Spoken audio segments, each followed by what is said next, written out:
Hello बच्चों, आज हम स्क्वायर रूट की प्रॉपर्टीज़ डिस्कस करेंगे कि कैसे स्क्वायर रूट को ऐड, सब्ट्रैक्ट, मल्टीप्लाई या डिवाइड किया जाता है।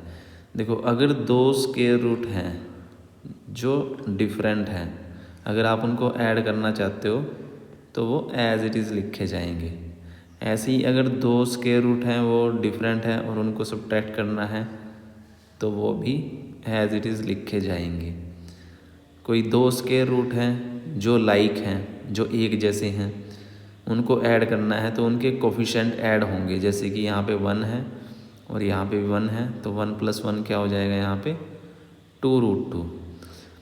अगर कोई स्क्वायर रूट हैं जो सेम हैं लेकिन उनके कोफिशिएंट डिफरेंट है, जैसे यहाँ पे m है, यहाँ पे n है, तो उनके कोफिशिएंट आप ऐड कर सकते हो। रूट एज इट इज़ एक बार ही लिखा जाएगा।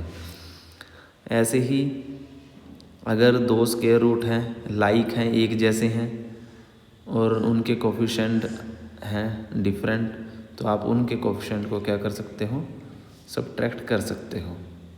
ठीक है, तो ये प्रॉपर्टीज़ हैं, इनको देख लेते हैं एक बार। जैसे √3 + √2, तो ये √5 नहीं होगा, बच्चे इसको √5 लिख देते हैं, ये एज इट इज़ लिखा जाएगा √3 + में √2। ऐसे ही अगर √5 माइनस में √2 है तो ये भी एज इट इज़ लिखा जाएगा √5 माइनस में √2। अगर √5 + √5 है, जैसे थर्ड प्रॉपर्टी के अकॉर्डिंग, ये 2√5 आएगा हमारा। ऐसे ही फोर्थ प्रॉपर्टी का अगर एक एग्जांपल लें, 4√5 + 3√5, ये आ जाएगा 7√5। ठीक है, उसके बाद अगर हम देखें माइनस में √2 है तो ये भी एज इट इज़ लिखा जाएगा √5 माइनस में √2। अगर √5 + √5 है, जैसे थर्ड प्रॉपर्टी के अकॉर्डिंग, ये 2√5 आएगा हमारा। ऐसे ही फोर्थ प्रॉपर्टी का अगर एक एग्जांपल लें, 4√5 + 3√5, ये आ जाएगा 7√5। ठीक है, उसके बाद अगर हम देखें सब्ट्रैक्शन का, 4√3 माइनस में 1√3, तो ये आ जाएगा हमारा 3√3। सब्ट्रैक्ट में एक चीज़ और आपने ध्यान रखनी है, अगर 1√3 माइनस में 4√3, ठीक है, अगर ऐसे हैं तो साइन बढ़ेगा आपने लगाना है, बड़ा नंबर, बड़ा कोफिशिएंट 4 है तो -3√3 आ जाएगा यहाँ पे। तो इस तरह से आप स्क्वायर रूट को ऐड या सब्ट्रैक्ट कर सकते हैं। अब मल्टीप्लिकेशन की प्रॉपर्टीज देख लेते हैं। जब भी हमें कोई दो नंबर जो रूट में है उनको मल्टीप्लाई करना है, ठीक है, दो नंबर है उनको क्या करना है आपने, मल्टीप्लाई जो रूट में है, जैसे कि √2 × में √3, तो ये मल्टीप्लाई हो जाएंगे, रूट के अंदर ही लिखा जाएगा जो भी मल्टीप्लाई करके आएगा। सेम ऐसे ही अगर कोई रूट है, ठीक है, आप उसको पार्ट्स में डिवाइड करते हो, जैसे 2 × में 3 लिखा हुआ है तो आप इसको लिख सकते हो √2 × में √3। तो अलग अलग भी कर सकते हो और मल्टीप्लाई भी कर सकते हो उनको। सेम रूट है अगर कोई, तो उसको मल्टीप्लाई करने पे जो रूट है वो हट जाता है।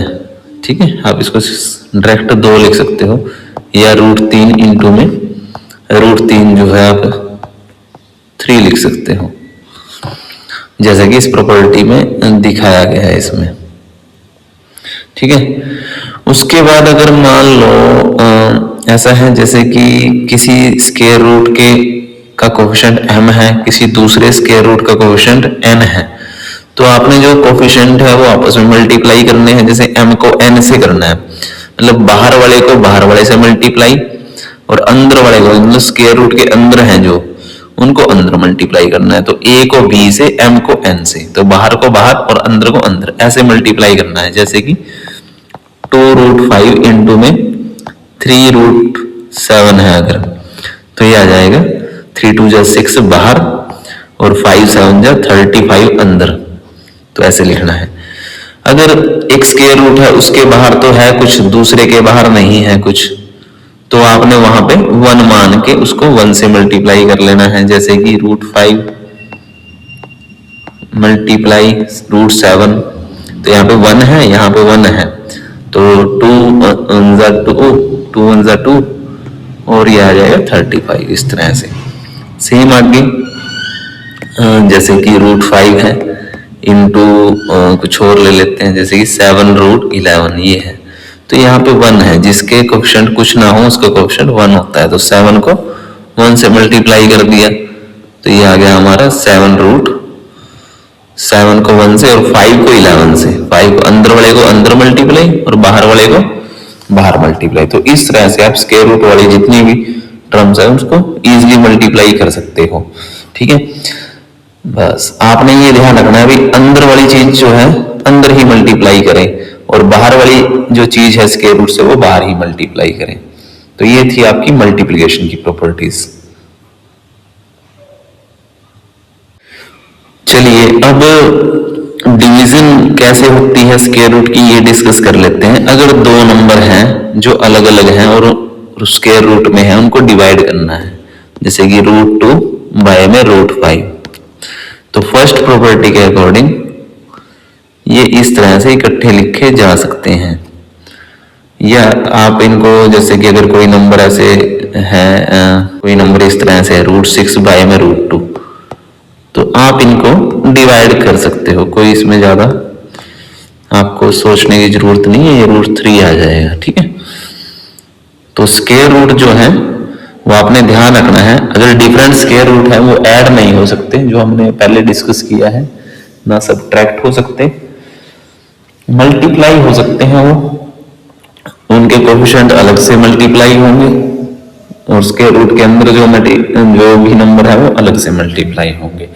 डिवीजन में भी ऐसा ही है कि आप स्क्वायर रूट को डिवाइड कर सकते हो, लेकिन ध्यान ये रखना है कि अगर बाहर कोई कोएफिशिएंट है जैसे कि 3√6 और यहाँ पे ले लेते हैं 2√3, ये दो नंबर है, तो बाहर वाले कोएफिशिएंट बाहर आपने करने हैं, जैसे कि 3/2 रहेगा और अंदर रहेगा 6/3, तो ये आ जाएगा आपका 3/2 √2।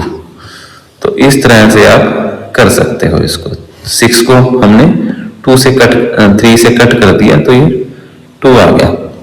तो ये प्रॉपर्टीज आपने डिवीजन के लिए ध्यान में रखनी है कि दो नंबर अगर स्क्वायर रूट में हैं तो आप उनको डिवाइड कर सकते हो। ठीक है, अंदर अगर नंबर है तो अंदर ही डिवाइड होंगे, अगर कोएफिशिएंट है तो कोएफिशिएंट जो होंगे वो बाहर डिवाइड होंगे। तो ये प्रॉपर्टीज आपने डिवीजन के लिए ध्यान में रखनी है।